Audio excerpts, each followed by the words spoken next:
Good morning, this is Dr. Patrick Live. And what do you do when life throws you a curve, life hits you with a sucker punch, and you're unprepared for what it is you now have to endure? Or what you think you have to endure. I still remember last summer, about a year ago, when I got the call from my doctor that I had cancer on my face. I didn't understand it. They went through a whole bunch of stuff, and basically once they said cancer, I stopped listening.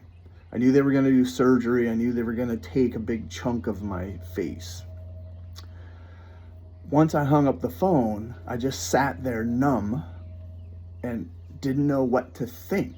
My mind wanted to panic, and so in a flash, all the worst case scenarios just went through my head. At some point, I was able to sort of rein that in, take a breath, take another breath, and then turn to God. The same God that Elijah, when he was running from God and was so full of despair that he asked God to take his life. And then God showed up in a still small whisper. I'm here. Sometimes we look for all these big signs when things are happening. And sometimes what we have to do is stop and be still and listen. God is always with us, even when we think he isn't. God is always there, even when we can't see it. God has a plan, even when it just doesn't make sense to us.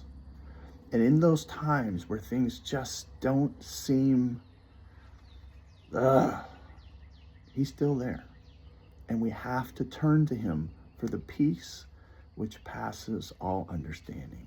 So remember, whatever you're going through, he can provide you peace.